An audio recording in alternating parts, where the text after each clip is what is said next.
Welcome everyone, welcome to my YouTube channel chemistry with AB sir.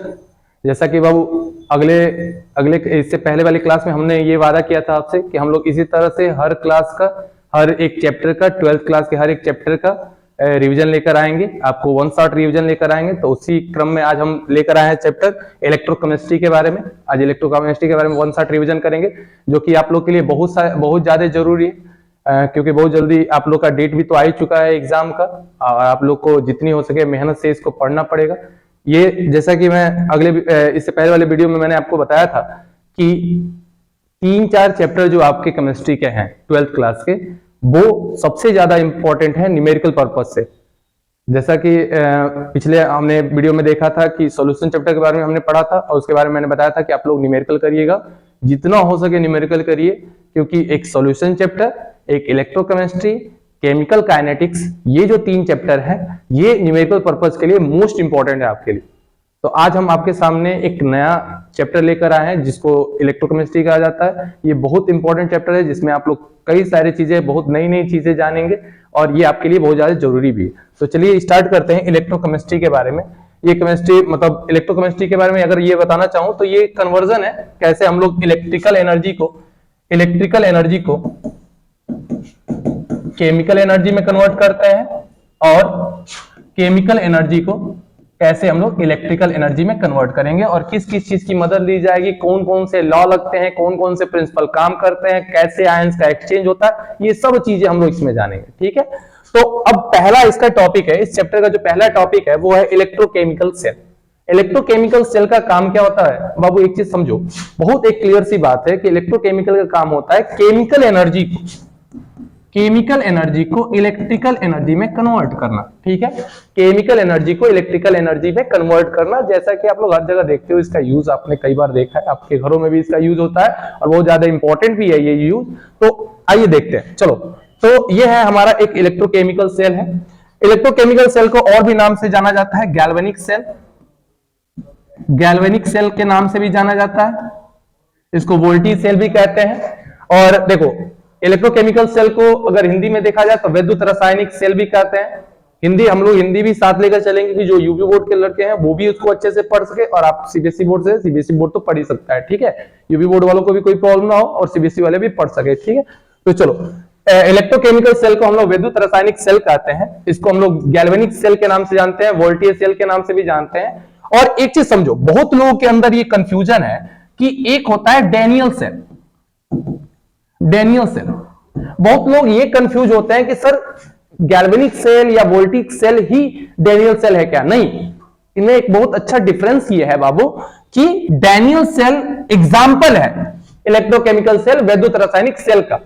ये example तब माना जाता है जब हम लोग इलेक्ट्रोकेमिकल सेल में 2 इलेक्ट्रोड लेते हैं जो कि जिंक और कॉपर का होता है। ठीक है, जैसा हमने इसमें लिया है। ठीक है, अब यहां देखिए, यहां पर आपको 2-4 चीजें, एक्स्ट्रा चीजें देखने को आएगी। देखो, ये जो सर्किट है, ये जो सर्किट दिख रही है हमें, ये एक्सटर्नल सर्किट होती है, एक्सटर्नल सर्किट होती है। ये जिसे हम लोग शॉर्ट ब्रिज कर रहे हैं, ये हमारा इंटरनल सर्किट होता है, ये हमारा इंटरनल सर्किट होता है, इंटरनल सर्किट होता है। ये हमारे इलेक्ट्रोलाइट्स होते हैं जो कि वन मोलर इलेक्ट्रोलाइट होते हैं, ZnSO4। ये भी हमारा इलेक्ट्रोलाइट होता है जो 1 मोलर लिया जाता है, कंसंट्रेशन है। ठीक है बाबू, इलेक्ट्रोड हमने ले लिया है जिंक और कॉपर का। एक चीज समझो कि इसको याद करने का तरीका, इसको हम लोग कैसे याद कर सकते हैं, क्योंकि बहुत लोग कंफ्यूज होता है, सर किधर इनोड रहेगा, किधर कैथोड रहेगा, क्या किया जाए, कैसे किया जाए, ये बहुत लोगों के अंदर कंफ्यूजन होता है। तो एक वर्ड है जो मैं आपको बताने जा रहा हूं, वो होता है लोन।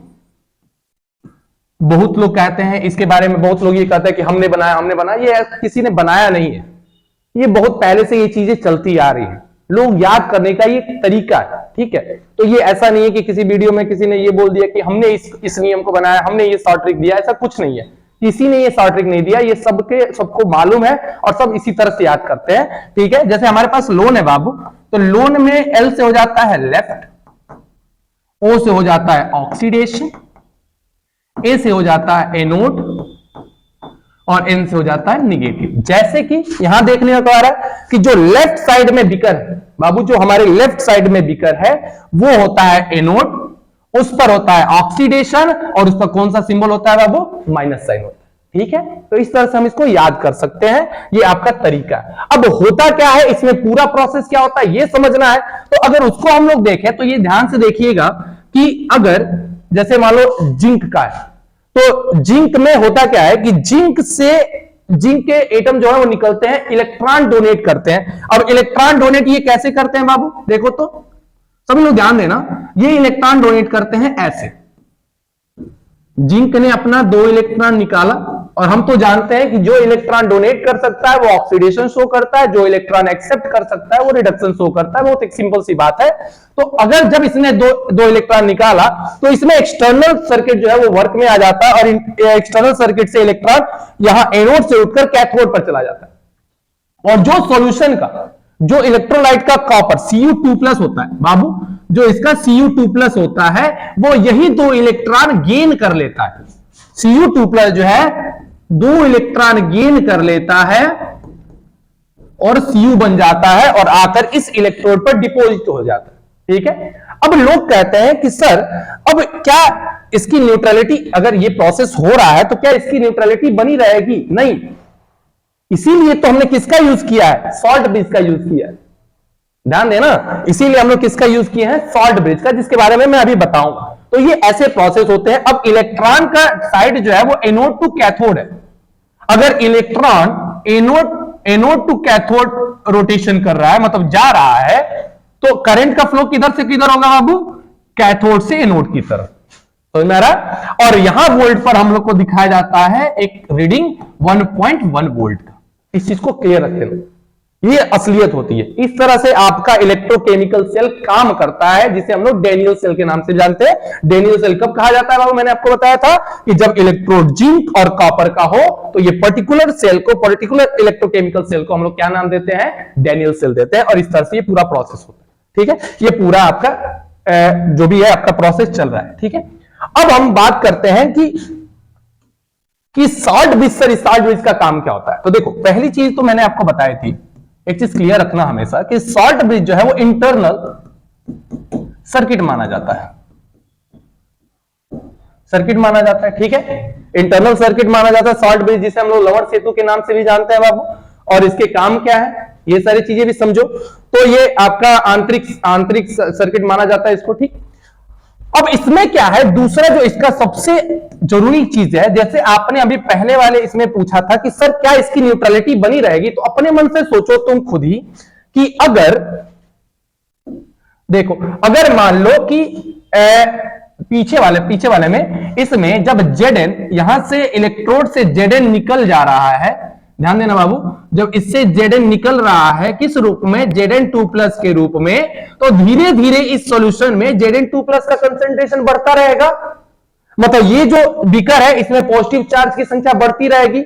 और अगर इस साइड में देखा जाए तो सॉल्यूशन का Cu2+ जो है 2 इलेक्ट्रॉन लेकर Cu बन जा रहा है और डिपॉजिट हो जा रहा है इस इलेक्ट्रोड पर Cu बन के। ठीक है, तो अब जब Cu2+ यहां से निकला तो SO4 2- तो उसी तरह बचा है ना। तो कुछ समय बाद यहां पर SO, जैसे यहां पर Zn2+ की संख्या बढ़ गई या इसका कंसंट्रेशन बढ़ जा रहा है, उसी तरह इधर SO4 का कंसंट्रेशन भी बढ़ जाएगा। और जब बढ़ जाएगा तो इस तरह तो इसकी न्यूट्रलिटी बिगड़ जाएगी ना इस सेल का। तो इसलिए किसका यूज लिया गया बाबू, सॉल्ट ब्रिज का यूज लिया गया। सॉल्ट ब्रिज का यूज सर आखिर सॉल्ट ब्रिज में किया क्या गया, तो सॉल्ट ब्रिज में हमें क्या क्या चीजें ली गई। तो पहले तो हम लोगों ने लिया 2 चीजें, ध्यान दीजिएगा, पेस्ट ऑफ पॉलीसैकेराइड, जिसे हम लोग कहते हैं अगार अगार, और उसके साथ साथ इसमें लिया गया इनर्ट इलेक्ट्रोलाइट। ध्यान देना, इसके सामने क्या लिया बाबू, इनर्ट इलेक्ट्रोलाइट। इनर्ट इलेक्ट्रोलाइट के बारे में जैसे हम लोग बात कर सकते हैं, KCl को ले सकते हैं, KNO3 को ले सकते हैं। आखिर इनका काम क्या था, ETC, ये भी चीजें हो सकती हैं।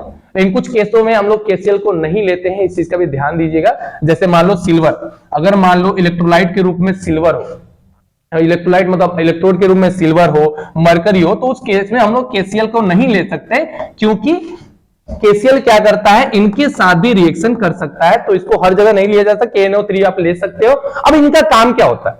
अब इनका काम ये होता है कि अगर प्रीवियस में हम चले बाबू, अगर इसमें चले तो जैसे मैंने क्या बताया कि सर इधर Zn2+ की संख्या बढ़ने लगी। अब सॉल्ट ब्रिज में क्या है? सॉल्ट ब्रिज में मान लो KCl है। अब KCl मतलब K+ और Cl-। ध्यान सुनना, K+ और Cl-। अब इधर प्लस की संख्या बढ़ने लगी तो ये क्या करता है कि अपने Cl वाले को इधर भेज देता है।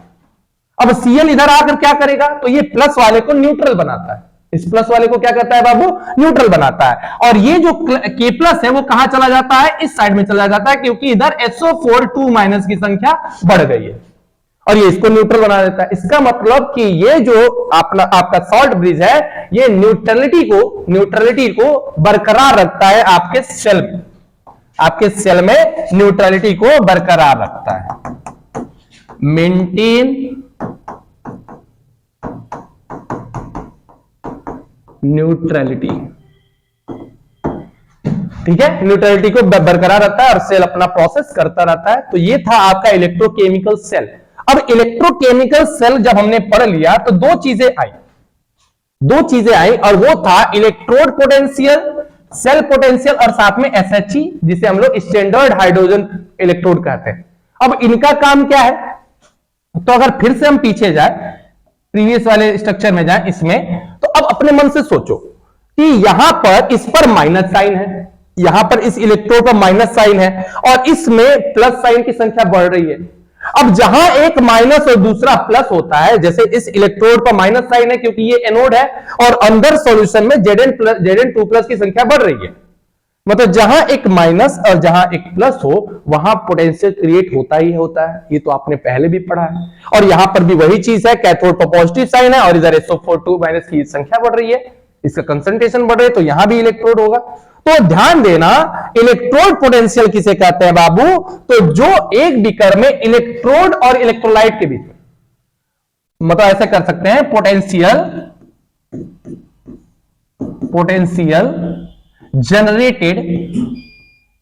generated between electrolyte and electrode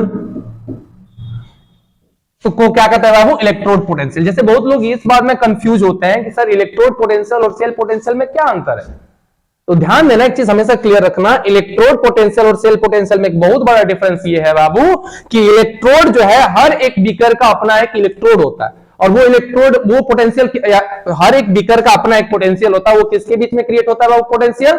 electrode और इलेक्ट्रोलाइट के बीच में, ठीक है।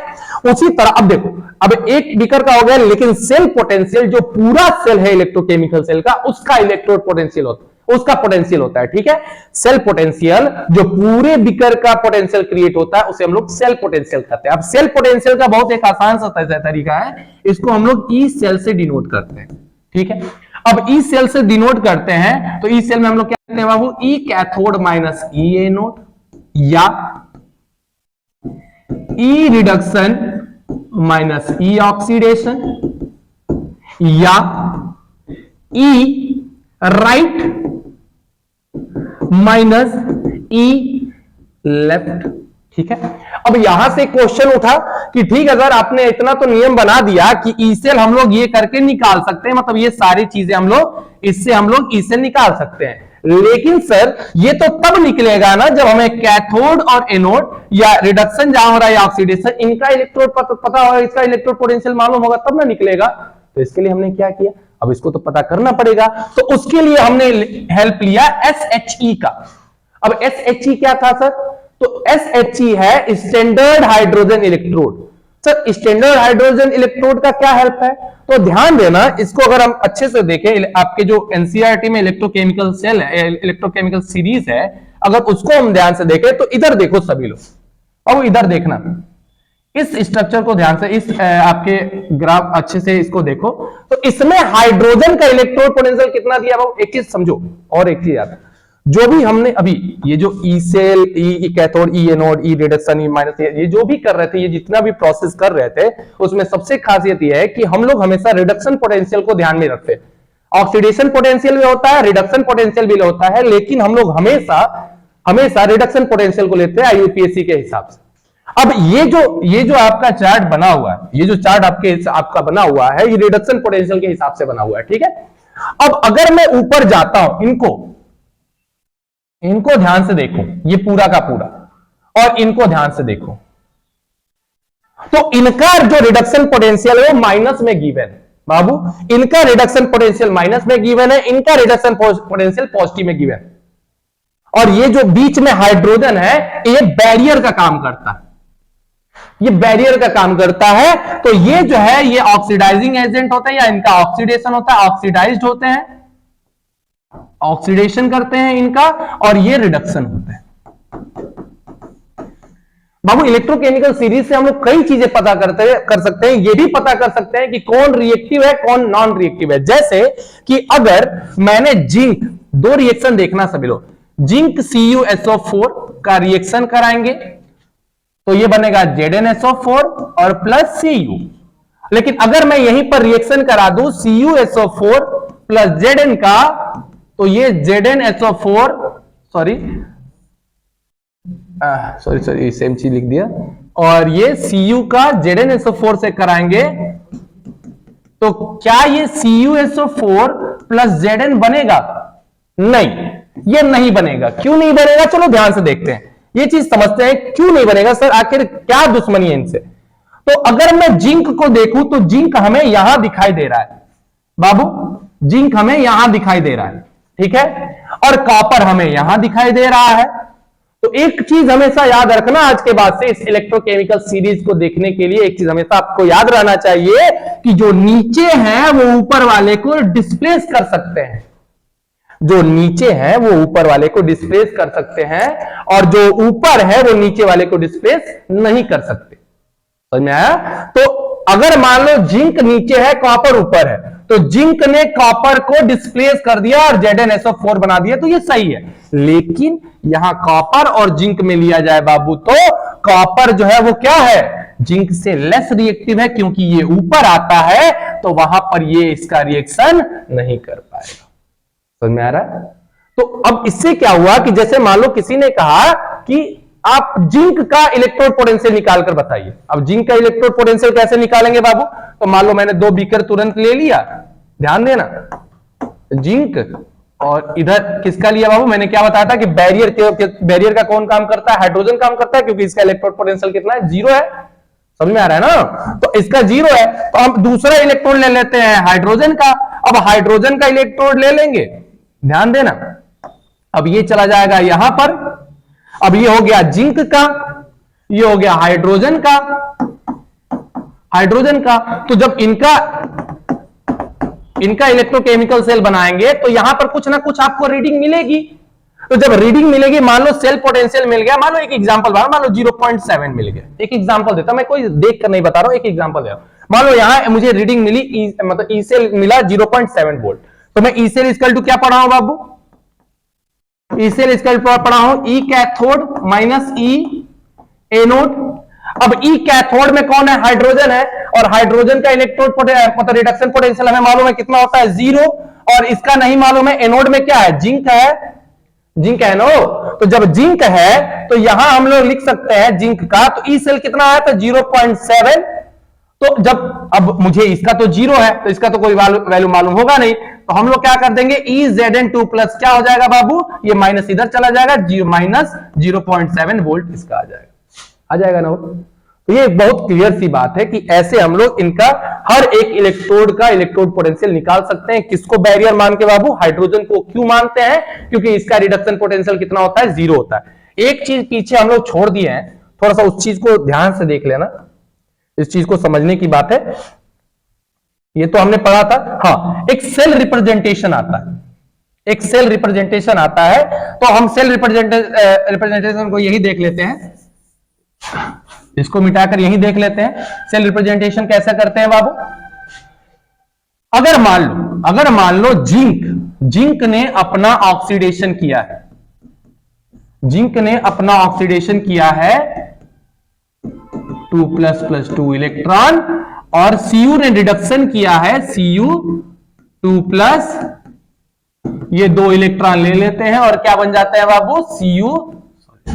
ठीक है, तो इसका ऑक्सीडेशन हो रहा है, इसका रिडक्शन हो रहा है, तो जिसका ऑक्सीडेशन होता है उसको लेफ्ट में लिखा जाता है। तो हमने लिख लिया जिंक क्या बन जा रहा था बाबू, Zn2+, बीच में ये, और उसके बाद कॉपर पहले क्या था, Cu2+ एक्वस, और अब क्या बन गया, Cu बन गया। ठीक है, इधर हमने क्या लिखा बाबू, इधर हमने ऑक्सीडेशन वाला लिख दिया, और इधर हमने क्या लिख दिया बाबू, रिडक्शन वाला लिख दिया, और इनके साथ इनका कंसंट्रेशन भी आपको न्यूमेरिकल में देखने को मिल जाएगा, और ये हो जाता है आपका सॉल्ट ब्रिज, ये हो जाता है आपका सॉल्ट ब्रिज। तो इस तरह से रिप्रेजेंटेशन किया जाता है। ये सारे रिएक्शन है जो आपके सेल रिएक्शन कहलाते हैं। ठीक है, तो हमने क्या क्या चीजें देख ली, इलेक्ट्रोड पोटेंशियल क्या होता है, सेल पोटेंशियल क्या होता है, और SHE क्या होता है, ये देख लिया हमने। आपका ये सीरीज भी देख लिया हमने। अब बात करते हैं नर्स्ट इक्वेशन का। नर्स्ट इक्वेशन समझने से पहले हमने ई सेल और ई नॉट सेल समझना है। देखो, ई सेल हमने बोला था सेल पोटेंशियल, और ई नॉट सेल हो जाता है बाबू, ई नॉट सेल होता है स्टैंडर्ड सेल पोटेंशियल। देखो, किसी भी चीज का स्टैंडर्ड करने का मतलब, जैसे अगर किसी भी चीज के साथ स्टैंडर्ड वर्ड जुड़ता है, इसका मतलब कि कंडीशन ऑफ एक फिक्स कंडीशन पर उसको लिया जाता है। जैसे मान लो यहां सेल पोटेंशियल के साथ स्टैंडर्ड वर्ड जुड़ रहा है, इसका मतलब यह है कि सेल पोटेंशियल अब एक स्टैंडर्ड कंडीशन पर नापा जाएगा। जैसे मान लो टेम्परेचर को ले लेते हैं, तो 298 केल्विन हो जाएगा। उसके बाद आपका टेम्परेचर जो है, आपका टेम्परेचर हो गया, प्रेशर 1 बार हो जाएगा। ठीक है, इलेक्ट्रोलाइट का कंसंट्रेशन 1 मोलर हो जाएगा। तो ये सब चीजें जब हम लोग एक स्टैंडर्ड कंडीशन पर कर देते हैं, तो उसको हम लोग ई नॉट सेल के नाम से जानते हैं। किस नाम से जानते हैं बाबू, ई नॉट सेल के नाम से। नर्स्ट इक्वेशन, नर्स्ट समीकरण आप लोग पहले भी पढ़ा है। अभी तक जितनी भी चीजें मैंने बताई है वो हिंदी वाले भी समझ सकते हैं और इंग्लिश वाले भी समझ सकते हैं, कोई प्रॉब्लम नहीं होगी। ठीक है, चलो, तो अब नर्स्ट इक्वेशन का, नर्स्ट समीकरण का जो मेन इंपॉर्टेंट है, जैसे मान लो एक इलेक्ट्रोड का निकालते हैं हम, तो एक इलेक्ट्रोड का ये निकलता है। आर आपका गैस कांस्टेंट है, Faraday F equal to, Faraday का कांस्टेंट है 96,500 कूलम लेते हैं, और उसके बाद जब ओवरऑल कर लेते हैं तो हमें ये इक्वेशन मिलता है। और ये क्या है, नंबर ऑफ इलेक्ट्रॉन का एक्सचेंज जो हो रहा है। जैसे मान लो अगर मैं Zn2+ और Cu2+ का लूं, तो इनके बीच में 2 इलेक्ट्रॉन का एक्सचेंज होता है, तो हम यहां पर n इक्वल टू 2 भी लिख सकते हैं। यहां n इक्वल टू 2 भी लिख सकते हैं, और उसके हिसाब से हम लोग इस क्वेश्चन को सॉल्व करेंगे। तो ये आपका नर्स्ट इक्वेशन होता है, जो कि आपको जानना, ये न्यूमेरिकल पर्पस के लिए बहुत ज्यादा इंपॉर्टेंट है। Important for numerical purpose, numerical purpose के लिए बहुत ज्यादा इंपॉर्टेंट है। इससे कई बार क्वेश्चन पूछा जाएगा और आगे भी पूछे जाएंगे इससे क्वेश्चन। अब इसका क्वेश्चन कैसे पूछा जाता है, तो आपको डायरेक्ट सेल रिएक्शन दे देता है। जैसे मान लो एक एग्जांपल देता हूं, जैसे यहां पर दे दिया Zn2+, और साथ में यहां 0.001 मोलर, और उसके बाद फिर से Cu2+, यहां पर इसका दे दिया 0.1 मोलर, और यहां Cu दे दिया। अब यहां से आपको कंसंट्रेशन मालूम है, ये वाला जो है ये आपको मालूम हो गया, Zn का और Cu का, 2 इलेक्ट्रॉन का मतलब N भी मालूम हो गया। ई नॉट सेल आपको कुछ दे देगा, वैल्यू दे दी जाती है, कुछ भी XYZ दे देगा, और उसके बाद उसके हिसाब से पूछेगा कि सेल पोटेंशियल निकालिए, और आपको इसको बताना पड़ता है। ठीक है, तो न्यूमेरिकल के भी आप प्रैक्टिस करते रहे ध्यान से, क्योंकि नहीं करेंगे तो बाद में बहुत ज्यादा तकलीफ होने वाली है। क्योंकि इसमें थोड़ा सा न्यूमेरिकल, देखो केमिस्ट्री के न्यूमेरिकल के बारे में एक चीज बता रहा हूं। केमिस्ट्री का न्यूमेरिकल जो है, अगर इक्वेशन के हिसाब से देखें, अगर समीकरण के हिसाब से देखें, तो वो ज्यादा हार्ड नहीं होता। ठीक है, लेकिन उसका कैलकुलेशन, क्योंकि पॉइंट वाइज इतना कैलकुलेशन होता है कि लोग घबरा जाते हैं या लोगों का मन नहीं करता, और इसी के चलते लोग क्या करते हैं, गड़बड़ी कर देते हैं। ठीक है, समझ में आ रहा है ना? तो ये सारी चीजें केयर करना आप लोग थोड़ा। न्यूमेरिकल में आपका कैलकुलेशन देखो सबसे ज्यादा इंपॉर्टेंट है। मैं मानता हूं, जहां तक मेरा मानना है, कि केमिस्ट्री में सबसे ज्यादा इंपॉर्टेंट जो है उसका कैलकुलेशन है। आपको कैलकुलेशन आना चाहिए, थोड़ा फास्ट आना चाहिए। ठीक है, हर चीज को, और एक चीज समझो, जब भी आप वैल्यू लिख रहे हो ना, तो अप्रॉक्स लेने की वैल्यू को ज्यादा कोशिश करो, अप्रॉक्स करने की, जिससे कि आपका न्यूमेरिकल ज्यादा लेंदी ना हो और आपको तुरंत आंसर मिल जाए। ठीक है, तो इस चीज का हमेशा केयर रखना आप लोग सभी लोग। नेक्स्ट चलते हैं बाबू, ये आपका नर्स्ट इक्वेशन था। नेक्स्ट आप चलते हैं डेल्टा जी का। डेल्टा जी का एक रिलेशन होता है, आप लोग को मालूम होना चाहिए कि डेल्टा जी इक्वल टू होता है बाबू minus n F in cell, और या अगर इसका ये भी लिख दें तो delta G naught equal to हो जाता है minus F n F E naught cell. इस चीज का केयर करना, जहां पर डेल्टा जो है वो गिब्स फ्री एनर्जी आप लोग जानते ही हो, बहुत बार पढ़े हो। और इसका एक और रिलेशन होता है, ध्यान देना कि डेल्टा जी इक्वल टू होता है minus R T L N की। इस रिलेशन को आप लोग हमेशा याद रखिएगा, और ये अक्सर इससे भी क्वेश्चन पूछ सकता है। जो हमेशा से क्वेश्चन पूछे हैं वो अब नहीं पूछते हैं, थोड़े से अब सीबीएसई ने भी कुछ चीजें अपनी मॉडिफाई की हैं, कुछ अच्छे अब क्वेश्चन आ रहे हैं जो आपके लेवल के हैं, जिसको आपको देखना पड़ेगा। तो ये सारे आपके हैं जिनसे क्वेश्चन पूछ सकता है, अक्सर पूछता है, और इसके बारे में ध्यान देना। और एक होता है एट इक्विलिब्रियम। क्या होता है at equilibrium? At equilibrium E cell का ई नॉट सेल हम लोग निकालते हैं, तो हम जानते हैं कि इक्विलिब्रियम में एक चीज हमेशा क्लियर करना कि ई सेल इक्वल टू, अभी हमने क्या पढ़ा है, E naught cell minus 0.059 upon an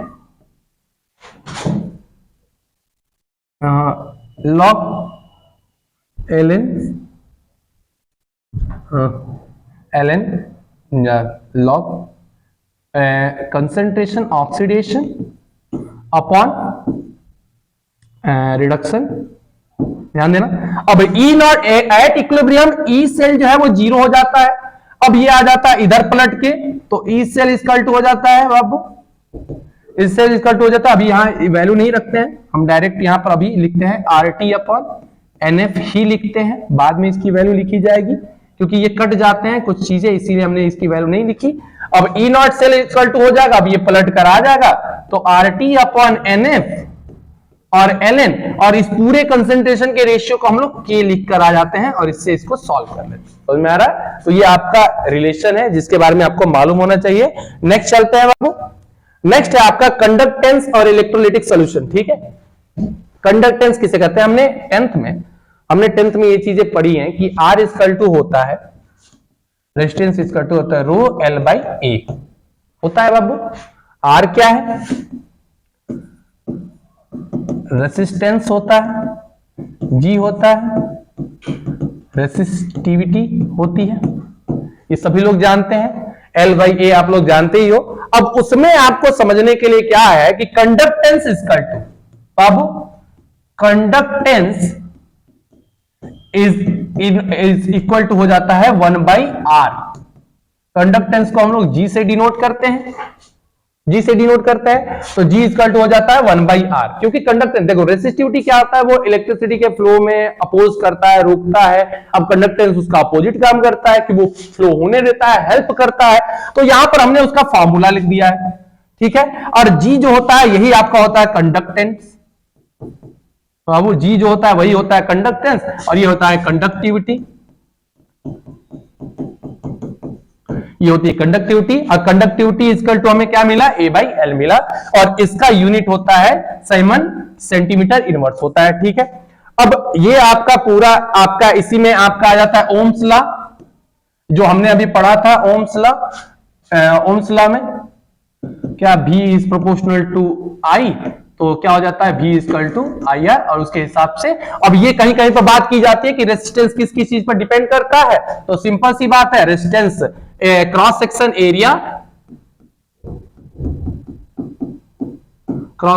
area, length of wire, उसके बाद क्रॉस सेक्शन एरिया जो अनुप्रस्थ क्षेत्रफल होता है, लेंथ ऑफ वायर जो आपका लंबाई होती है, उसके बाद टेम्परेचर और नेचर ऑफ मटेरियल। और वहीं रेसिस्टिविटी की बात करें तो रेसिस्टिविटी सिर्फ और सिर्फ टेम्परेचर और नेचर पर डिपेंड करती है, ये भी चीजें हैं। ठीक है, उसके बाद उसी तरह कंडक्टिविटी के आगे चले जाते हैं, इसके बारे में भी बताया गया है। नेक्स्ट चलते हैं बाबू, जो हमारा मोलर कंडक्टिविटी है, इक्विवेलेंट कंडक्टिविटी, ये सबसे ज्यादा इंपॉर्टेंट है, इसको याद करना। और इससे आज के समय में, इस समय में सबसे ज्यादा भर भर के क्वेश्चन इसी से बन रहे हैं, सबसे ज्यादा क्वेश्चन इन्हीं से बन रहे हैं, और इन्हीं को आपको अच्छे से पढ़ना है। क्योंकि देखो मैं आपको एक बात बता रहा हूं, अब जो पेपर बन रहे हैं सीबीएसई को, जितने इतने दिनों से मैं स्टडी कर रहा हूं पेपर को, आपके 12th क्लास के पेपर को, तो मैं एक चीज क्लियर कर रहा हूं कि अब पीछे वाले ढर्रे के जो क्वेश्चन बनते थे वैसे नहीं बन रहे। अब कुछ क्वेश्चन एक्स्ट्रा भी बनाए जा रहे हैं, कुछ अच्छे बनाए जा रहे हैं, कुछ अच्छे उसको मॉडिफाई किए जा रहे हैं क्वेश्चन को, कि जो आपके लेवल को, देखो कारण क्या, मैं आपको एक सिंपल सी बात बता दे रहा हूं, क्योंकि अब चाहती है सीबीएसई की जो आपके साल भर की मेहनत है वो 3 घंटे में आपसे निचोड़ कर मिल जाए उसको। वो 3 ही घंटे में ये आपको समझ जाए कि आप कितना पढ़े लिखे हैं, आप कितना जानते हैं इस चीजों के बारे में। तो इसलिए वो पेपर ऐसे बना रही है जिसमें एक ही क्वेश्चन में वो बहुत सारे नॉलेज को इन्वॉल्व कर सके, और ये सीबीएसई की खासियत है।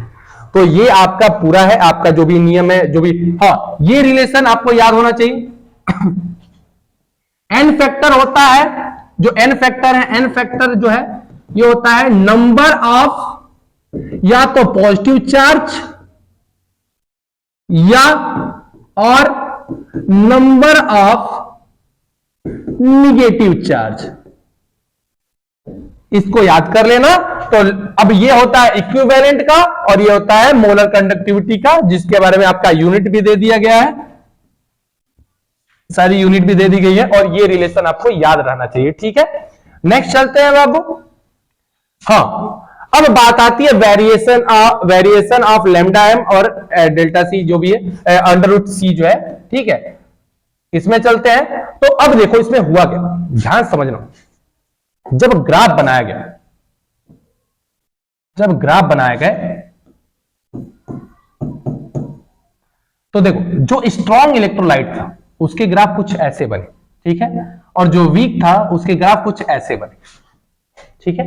तो जब हमें पढ़ाया गया, ये देखो ये वाला जो रूल है, इस रूल से हम लोग स्ट्रॉन्ग इलेक्ट्रोलाइट,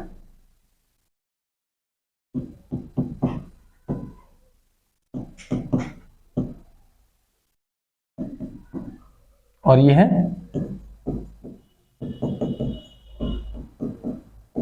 वीक इलेक्ट्रोलाइट। अब स्ट्रॉन्ग इलेक्ट्रोलाइट और वीक इलेक्ट्रोलाइट क्या होता है बाबू, मैं अगर एक सिंपल से एक बात बता दूं, तो वो इलेक्ट्रोलाइट जो अपने सॉल्यूशन में पूरी तरह से आयनाइज हो जाए, पूरी तरह से आयन में ब्रेक हो जाए, उससे हम लोग स्ट्रॉन्ग इलेक्ट्रोलाइट कहते हैं। और वो इलेक्ट्रोलाइट जो पार्शियल रूप से आयनाइज होता है, पार्शियल रूप से आयनाइज हो, उसे हम लोग क्या कहते हैं बाबू, उसे हम लोग वीक इलेक्ट्रोलाइट कहते हैं। जैसे अगर स्ट्रॉन्ग इलेक्ट्रोलाइट में अगर आप एग्जांपल मुझसे पूछना चाहते हैं तो NaCl, ठीक है, CH3 COONA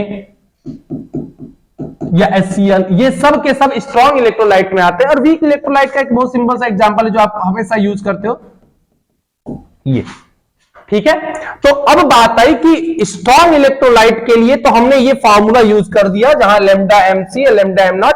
अब देखो लैम्डा MC क्या है, मोलर कंडक्टिविटी एट कंसंट्रेशन, और लैम्डा M नॉट और lambda M infinite is equal to होता है लिमिटिंग मोलर कंडक्टिविटी। अब लिमिटिंग मोलर कंडक्टिविटी के बारे में ये समझना है बाबू कि जैसे जैसे हम लोग वॉल्यूम बढ़ाते जाते हैं, सॉल्वेंट मिलाते जाते हैं, कंसंट्रेशन अप्रोचेस टू जीरो और वॉल्यूम अप्रोचेस टू इनफाइनाइट। अब इस केस में जो उसकी मोलर कंडक्टिविटी होती है बाबू, उसे हम लोग लिमिटिंग मोलर कंडक्टिविटी कहते हैं, ठीक है, और उसी के हिसाब से हम लोग समझते हैं। तो अब मैंने बताया कि स्ट्रॉन्ग इलेक्ट्रोलाइट के लिए तो ये फॉर्मूला लागू हो जाएगा, लेकिन अब लोगों ने कहा कि ठीक है आपने स्ट्रॉन्ग इलेक्ट्रोलाइट के लिए तो ये फॉर्मूला फॉलो कर दिया, लेकिन वीक इलेक्ट्रोलाइट के लिए आप क्या करेंगे, आपको उसको भी तो निकालना पड़ेगा, आपकी तो जरूरत है कि वो कैसे निकालेंगे। तो अब उसके लिए क्या किया गया कि उसके लिए आए कोहरॉल्स लॉ, जिन्होंने इन्होंने अपना एक कंसेप्ट दिया था। इन्होंने क्या कंसेप्ट दिया मैं आपको यहां बता दे रहा हूं, ध्यान से सुनिएगा। कोहरॉल्स लॉ ने कहा कि कोई भी इलेक्ट्रोलाइट, चाहे कोई भी इलेक्ट्रोलाइट है, उसकी मोलर कंडक्टिविटी उसमें प्रेजेंट आयनों के मोलर कंडक्टिविटी के सम के बराबर होती है, ठीक है। जैसे मान लो मेरे पास एक इलेक्ट्रोलाइट है AB, अब AB क्या है, A+ और B-। अब कोई पूछा कि मुझे AB का मोलर कंडक्टिविटी चाहिए, चूंकि ये वीक इलेक्ट्रोलाइट है। अभी वीक इलेक्ट्रोलाइट मैं आपको बताऊंगा, वीक इलेक्ट्रोलाइट है, तो मान लो इसका मुझे निकालना है मोलर कंडक्टिविटी, किसका बाबू, AB का इक्वल टू, तो इसको उन्होंने बताया A+ प्लस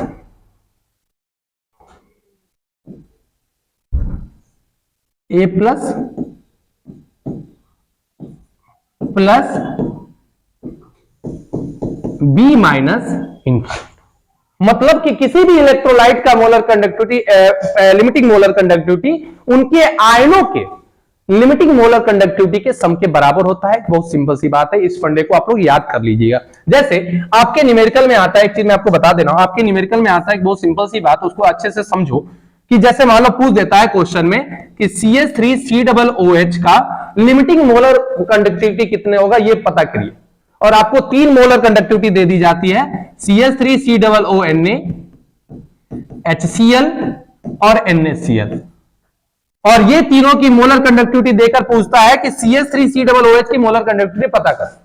तो अब कैसे हम लोग निकालते हैं बाबू? तो हमने क्या कहा था कि कोराल्स लॉ कहता है कि जो आयंस होते हैं इलेक्ट्रोलाइट के उनके मोलर कंडक्टिविटी के सम के बराबर होता है पूरा इलेक्ट्रोलाइट का मोलर कंडक्टिविटी। तो इनको हम लोग अरेंज कर लेते हैं, CH3COO माइनस प्लस Na और plus H plus Cl minus और माइनस Na प्लस और माइनस Cl माइनस। तो ये कट जाता है, Cl से Cl कट जाता है, Na से Na कट जाता है, हमारे पास ये दोनों चीजें बनती है और मुझे क्या मिल जाता है बाबू? COH। तो मेरा तो इस तरह से हम क्या करते हैं, इसके इलेक्ट्रोलाइट को देखो, अगर उसका पता करना है तो अगर इसके इलेक्ट्रोलाइट को पता करना है तो हम लिख देते हैं lambda m CH3COOH equal to CH3COONA plus HCl minus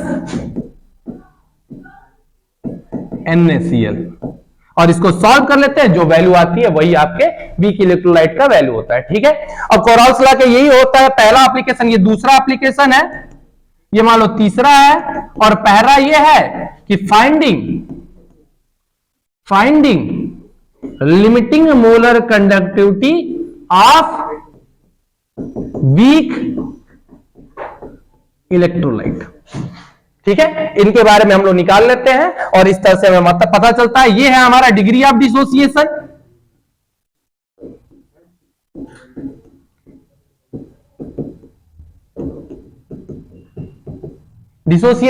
ये डिसोसिएशन कांस्टेंट, ऐसी डिसोसिएशन कांस्टेंट उसकी वैल्यू है। तो इन दोनों का भी हम लोग, इन दोनों की भी वैल्यू हम लोग किससे निकालते हैं? कोराल्स लॉ से ही निकालते हैं, और ये उसका एप्लीकेशन हो जाता है। ठीक है बाबू, नेक्स्ट चलते हैं। हाँ, फराडे लॉ, आपके 2 फराडे लॉ हैं, आपके 2 फराडे लॉ दे दिए गए हैं, आपका फर्स्ट लॉ और सेकंड लॉ। ठीक है, फर्स्ट आप देखो, इनको सबसे ज्यादा जरूरी आपको ये बता दे रहा हूं कि ये दोनों चीजें ध्यान देना। अब आज के समय में एक चीज मैं आपको बता दे रहा हूं, आज के समय जैसे फर्स्ट फैराडे लॉ कहता है कि कितना सब्सटेंस जो है डिपॉजिट हो रहा है इलेक्ट्रोड पर, ये किस चीज पर डिपेंड करता है कि कितना उसमें इलेक्ट्रिसिटी का फ्लो हो रहा है। ठीक है, सिंपल सी बात है, कितना इलेक्ट्रिसिटी का फ्लो हो रहा है वो डायरेक्टली प्रोपोर्शनल होता है जितना सब्सटेंस इलेक्ट्रोड पर डिपॉजिट होता है। ये फैराडे का फर्स्ट लॉ था। सेकंड लॉ ये कहता है कि अगर दो सॉल्यूशन जुड़े हुए हैं एक दूसरे के साथ सीरीज में, और अगर उसमें इलेक्ट्रिसिटी का फ्लो करा रहे हैं तो वो उसका इक्विवेलेंट वेट पर कितना वो डिपॉजिट होगा, ये डिपेंड करता है कि वो कितना इक्विवेलेंट वेट रखता है उस कंपाउंड का या उस सब्सटेंस का। ठीक है, ये दोनों चीजें बता रहे। तो सबसे ज्यादा इंपॉर्टेंट क्या है मैं आपको बता दूं, फैराडे लॉ का। फैराडे लॉ कहीं नहीं पूछता है, एक सिंपल सी बात है, ये मत समझना कि फैराडे लॉ आसान है या नहीं पूछे, ऐसा नहीं। फैराडे लॉ में ओरिजिनल ये दोनों चीजें, ये फॉर्मूला से ही उससे ही रिलेटेड करके आ सकते हैं क्वेश्चन, और इसी से पूछ सकता है कि एक इलेक्ट्रोलाइट में मान लो सॉल्यूशन दे देगा कंसर्न दे देगा इलेक्ट्रिसिटी करंट इसमें कितना फ्लो हो रहा है वो दे देगा, और कहेगा कितना सब्सटेंस डिपॉजिट होगा इलेक्ट्रोड पर, ये सारी चीजें पूछ लेगा। तो ये भी क्वेश्चन अच्छा है, ये भी क्वेश्चन आपसे पूछ सकता है। फैराडे लॉ का सारी चीजें इसमें क्लियर है। ठीक है, नेक्स्ट चलते हैं, और लास्ट टॉपिक इसमें इलेक्ट्रोलाइटिक सेल और इलेक्ट्रोलाइसिस। ये आपका सॉल्यूशन कैसे, जैसे मान लो यहाँ एनोड पर पॉजिटिव चार्ज है, तो जितने भी सॉल्यूशन के निगेटिव वाले पोर्शन है ये इसके तरफ डिपॉजिट हो जाएंगे, और जितने पॉजिटिव वाले हैं आयंस वो इस साइड में डिपॉजिट हो जाएंगे, और इस तरह से कैथोड, और इस तरह से क्या होगा, आयंस का एक्सचेंज हो जाएगा। कहां पर? वो हमेशा अपने अपोजिट डायरेक्शन में शिफ्ट हो जाएंगे, और इस प्रोसेस को हम लोग इलेक्ट्रोलाइसिस भी कहते हैं।